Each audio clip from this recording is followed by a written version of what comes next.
So, hello guys and welcome to the next lesson. And in this lesson we will deal with geometry. So I will use this L system for the first geometry because I like it.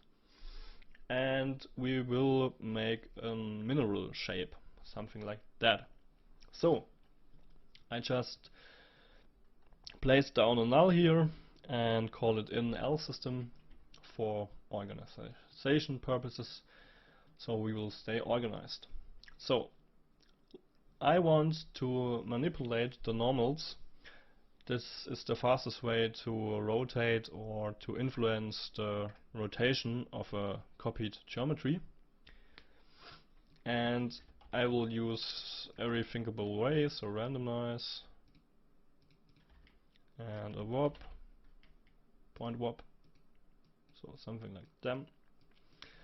So first we make the wrangle the wax way, wax, wax, wax. So let's get a v at n. So an attribute called n equals a channel vector. So we will create a channel and let's call this direction. So dir for direction, and this is finished. So we will got our n here. That's of course 0, 0, 0. Let's make 1 here. And we'll get our direction here, so we can influence the direction. That's, in my opinion, the quickest way, and it only needs a little bit knowledge of coding. So just vector at n, so determine a new attribute, and channel v for the channel here, the vector channel, and just name it dir or direction. So let's get another one here. This will automatically change or randomize the color. We don't want that. Let's press N and that's it. You successfully change the normals. This is the uniform way, this is the randomized way, but we can also make here a direction. So let's get here, was it this way? Uniform.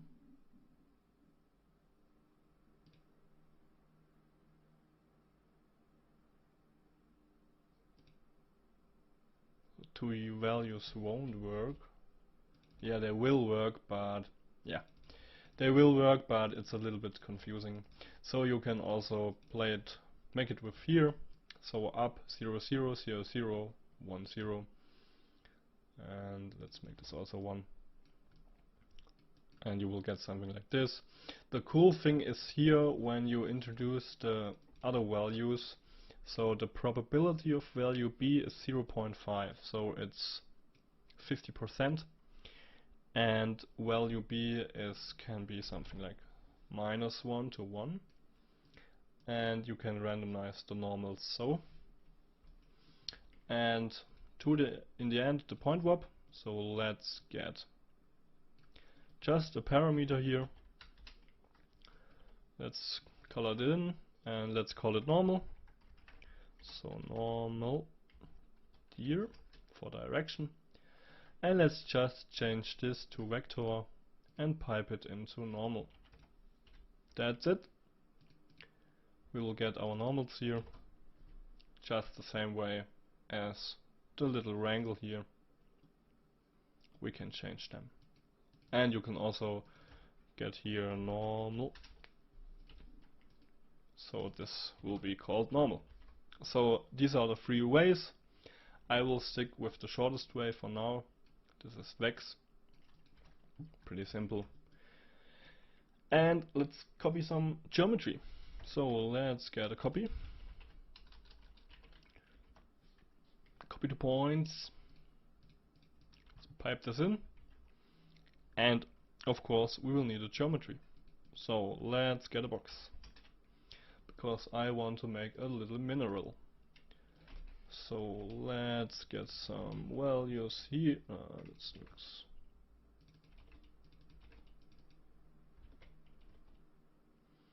Let's get some values here.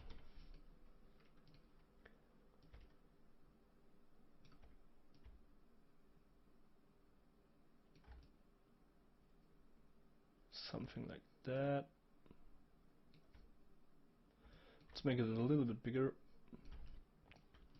And now you can determine the rotation here. So something like that looks already pretty cool. Let's stick with that. But now the problem is they all have the same size.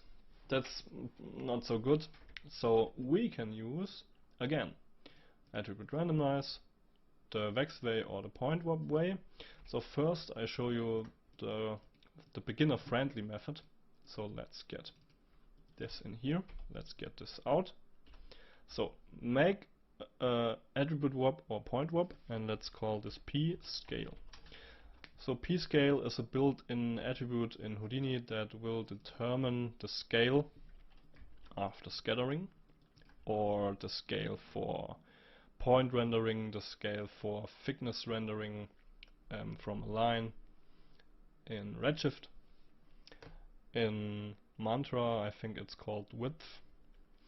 And we will use now, let's get this here, beginner friendly, we will use the point number. So we will get a point number from here, from 0 to, let's have a look up, from 0 to 116. So let's get a point number here. This is the point number. So when you hover over it, you can see it's the point number. So let's get a point number and let's make a random.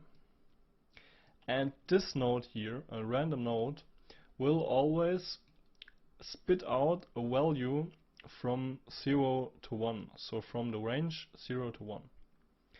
So let's have a look on that random value and let's bind this attribute out.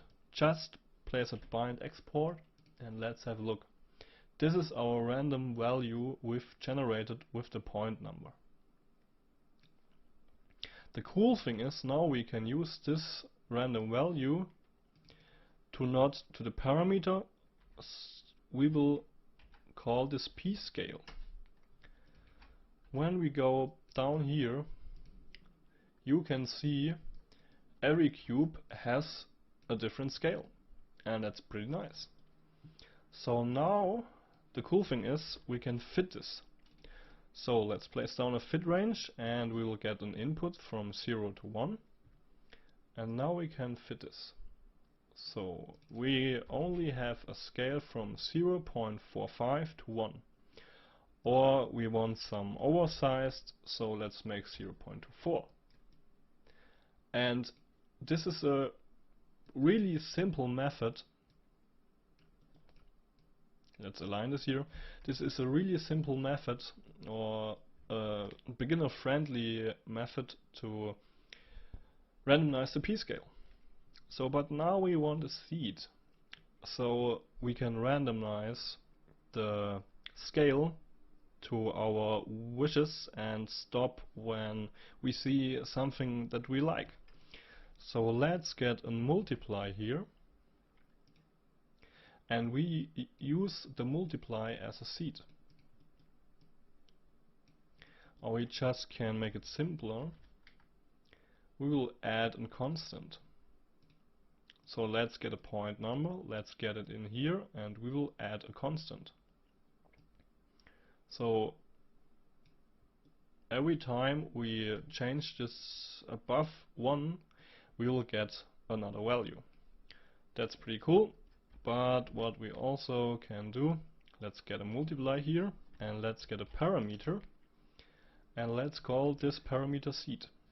So seed, and here seed. Let's leave it a float, and now when we dive up, we've got our seed here. That's pretty nice too. Oops, we need to change this to here. So we will get our, oh, this is a scale, yeah, this is a global scale. but let's get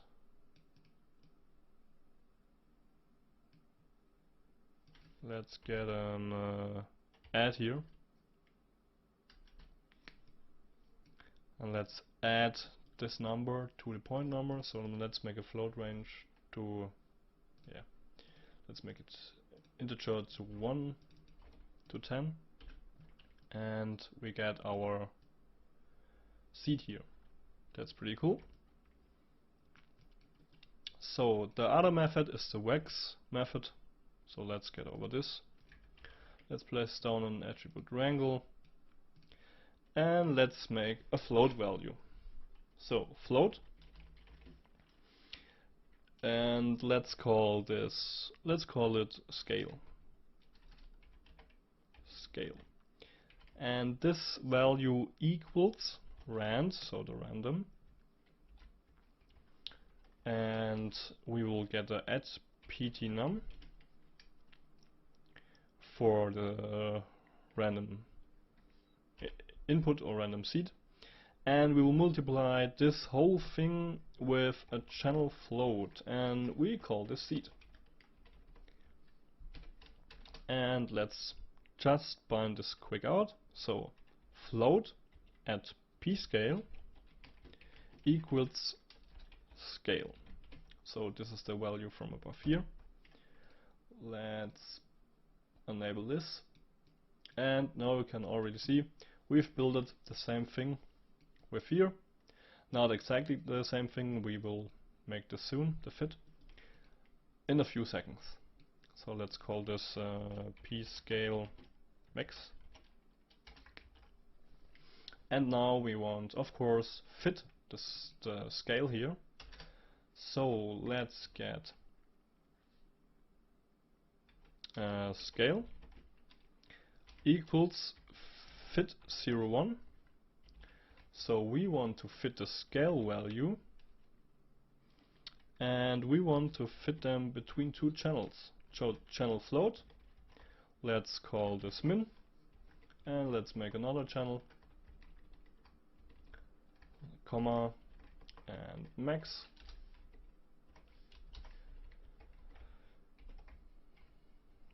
And we will get nothing.